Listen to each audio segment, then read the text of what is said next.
দীর্ঘ ১৭ বছর পর বাংলাদেশে ফিরলেন বিএনপির চেয়ারম্যান তারেক রহমান। তবে কি এবার বাংলাদেশের অরাজকতার ছবিটা পাল্টে যাবে? ২০২৬-এর ১২ই ফেব্রুয়ারি বাংলাদেশে নির্বাচন। সেই নির্বাচনের আগেই বেশ কিছুদিন ধরে ফের বাংলাদেশে অরাজকতার ভয়ঙ্কর ছবি দেখছি আমরা। তবে এবার দীর্ঘ ১৭ বছর পর দেশে ফিরে শান্তির বার্তা দিলেন বিএনপির প্রধান খালেদা জিয়ার পুত্র তারেক রহমান। অর্থাৎ গত বছর জুলাই আন্দোলনের পর থেকে বাংলাদেশে বিশৃঙ্খলা এবং অরাজকতার ছবি যেন আজও স্পষ্ট তারেক রহমানের কাছে। গতকাল অর্থাৎ ২৫শে ডিসেম্বর বাংলাদেশে ফিরে একটি জনসভা করেন তারেক রহমান এবং সেখানে বহু মানুষের ভিড় দেখতে পাই আমরা। তবে কি খালেদা জিয়ার পুত্র তারেক রহমান বাংলাদেশে পা রাখতে খানিকটা আলোর দিশা দেখতে পেল বাংলাদেশিরা? আমরা জানি ২০২৪-এ শেখ হাসিনার সরকারের পতনের পর অন্তর্বর্তীকালীন সরকারের দায়িত্বে আসে মোহাম্মদ ইউনূস। তারপর থেকেই যেন ভারত বিরোধী মনোভাব এবং উচ্ছৃঙ্খলা আরও বেশি মাথাচাড়া দিয়ে উঠেছে বাংলাদেশে। এরপর আসন্ন ভোটের মুখেই আওয়ামী লীগ পার্টিকে ব্যান করে দেওয়া হয় বাংলাদেশে। অর্থাৎ ময়দানে তাহলে রইল বাকি দুই, মোহাম্মদ ইউনূস আর খালেদা জিয়া। তবে বর্তমানে খালেদা জিয়ার যা শারীরিক পরিস্থিতি তাতে ময়দানে খেলা হয়তো সম্ভব নয় তার পক্ষে। তাই মোহাম্মদ ইউনূস ভেবেছিলেন নির্বাচনে জয়টা তারই হবে, কিন্তু ইউনূসের সেই ভাবনায় জল ঢেলে দিল তারেক রহমান। এবার গুঞ্জন উঠছে, তবে কি তারেক রহমানই হবে পরবর্তী প্রধানমন্ত্রী? বাংলাদেশের মাটিতে পা রাখতেই বললেন আই হ্যাভ এ প্ল্যান। অর্থাৎ সেখানেই জল্পনা আরো তুঙ্গে। ১৭ বছর পর কি প্ল্যান নিয়ে দেশে ফিরলেন তারেক রহমান? শুধুই কি অসুস্থ মাকে দেখতে আসা, নাকি তাকে দেশে ফেরানোটা ভারতেরও একটা নতুন গেম প্ল্যান?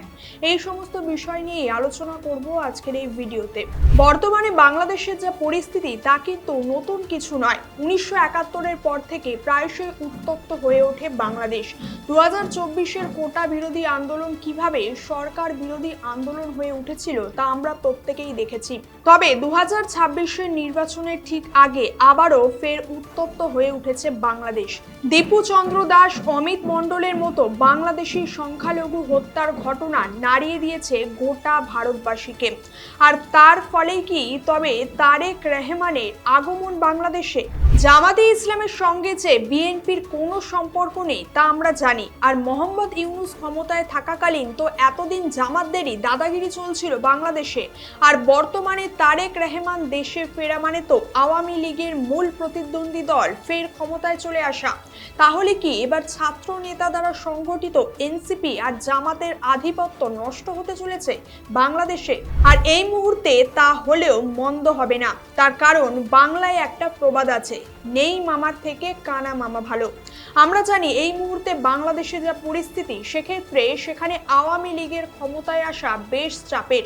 সুতরাং এই মুহূর্তে বাংলাদেশের হাল যদি ফেরাতে হয় এবং বাংলাদেশ থেকে জামাত ইসলামের আধিপত্য নষ্ট করতে হয় এবং সন্ত্রাস মুক্ত করতে হয়, তাহলে এখন একমাত্র রাস্তা বিএনপির ক্ষমতায় আসা। বাংলাদেশে জুলাই আন্দোলনের পর থেকে আমরা বারংবার দেখেছি বাংলাদেশে কিভাবে ১৯৭১-এর ইতিহাসকে মুছে ফেলার চেষ্টা করা হয়েছে। সেই সাথে বঙ্গবন্ধুর মূর্তি ভাঙচুর থেকে শুরু করে গণভবনের ধ্বংসলীলা, এসব কিন্তু বিএনপির ক্ষমতাকালীন সময়েও দেখতে হয়নি গোটা বিশ্বকে। আর গতকাল জনসভায় তারেক রহমানের ১৯৭১-এর ইতিহাস স্মরণ করা যেন আরও একবার সাধারণ মানুষকে মনে করিয়ে দিল যে ক্ষমতায় আসা মানেই নিজেদের ইতিহাসকে ভুলে গিয়ে দেশে অরাজকতা তৈরি করা নয়, বরং দেশের দায়িত্ব নিয়ে সঠিক পথে দেশকে চালনা করা, যেটা এতদিন কট্টরপন্থী ইসলামাবাদ সন্ত্রাসী গোষ্ঠীর সঙ্গে জোট বেঁধে থাকা ব্যক্তিদের মাথায় ঢোকেনি। তাই জুলাইয়ের আন্দোলনের পর একটা গোটা বছর পার হওয়ার মুখেও বাংলাদেশের বিন্দু মাত্র কোনো চিত্র বদল হতে আমরা দেখিনি, বরং যতদিন গেছে পরিস্থিতি আরো খারাপ থেকে খারাপতর হতে দেখেছি আমরা। হ্যাঁ, এটা সত্যি যে খালেদা জিয়ার পার্টি বিএনপি যখন এর আগে বেশ কিছু বছর ক্ষমতায় ছিল, তখন তারা আওয়ামী লীগের প্রধান প্রতিদ্বন্দ্বী এবং ভারত বিরোধী হলেও কিন্তু বাংলাদেশে এত অরাজকতা এবং বিশৃঙ্খলতার ছবি আমরা দেখিনি সেই সময়ও সেখানে ভারত বিরোধিতা থাকলেও কখনো কি দেখেছেন বঙ্গবন্ধুর মূর্তি ভাঙা হয়েছে? তখন কখনো কি সেখানে হিন্দুদের ওপর এতটা পৈশাচিক অত্যাচার কিংবা হিন্দু হত্যালীলা চলেছিল? কখনো কি রবি ঠাকুরকে অস্বীকার বা অশ্রদ্ধা করা হয়েছিল সেখানে? না, হয়নি।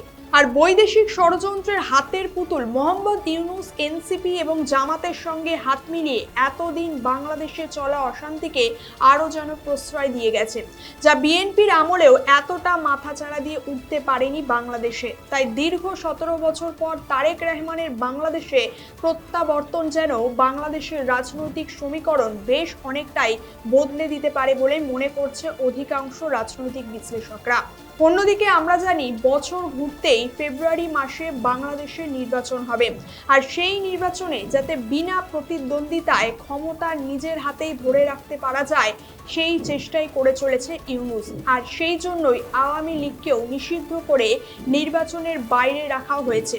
তাই স্পষ্টত হাসিনার সরকার আওয়ামী লীগ এই নির্বাচন দ্বারা এই মুহূর্তে বাংলাদেশে ক্ষমতায় আসতে পারবে না, এটা একদম নিশ্চিত। তবে এনসিপি এবং ইউনূসকে টক্কর দিতে বিএনপির ক্ষমতায় আসা নিঃসন্দেহে একটা গেম চেঞ্জারের কাজ করবে এক্ষেত্রে। আর আওয়ামী লীগের নেতৃত্বরাও যেন এখন চাইছে অরাজকতায় ভরা বাংলাদেশের হাল এই মুহূর্তে মূল স্রোতে থাকা কোনো দল এসে ধরুক। ইতিমধ্যেই তাই তারেক রহমানের প্রত্যাবর্তন এনসিপিকেও বেশ চাপেই ফেলেছে তা বলাই যায়।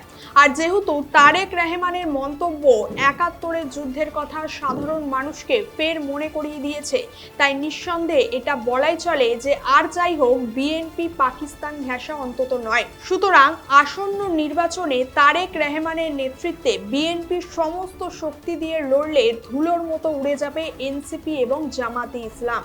আবার অনেকেই বলছেন এটা নাকি ভারতেরই কোনো গেম প্ল্যান যাতে বাংলাদেশের পরিস্থিতি স্বাভাবিক হয়, কিন্তু তারেক রহমানের বাংলাদেশে আগমন ভারতের প্ল্যান কিনা তা বলা এই মুহূর্তে বেশ কঠিন, কেননা কোনো রিয়াকশন না হওয়া পর্যন্ত সবসময় এটা সিক্রেটই থাকে। তাই তারেক রহমান আসন্ন নির্বাচনে নির্বাচিত হলে বাংলাদেশের জন্য সেটা ভালো হলেও ভারতের জন্য এটা কতটা ভালো হবে তা নিয়ে কিন্তু একটা প্রশ্ন থেকেই যাচ্ছে। তবে বর্তমানে বাংলাদেশি সংখ্যালঘুদের ওপর যে পরিমাণ অত্যাচার হচ্ছে তা বন্ধ না হলে ভারত যে কোনো সময়ে কোনো না কোনো কঠিন স্টেপ নিতে পারে।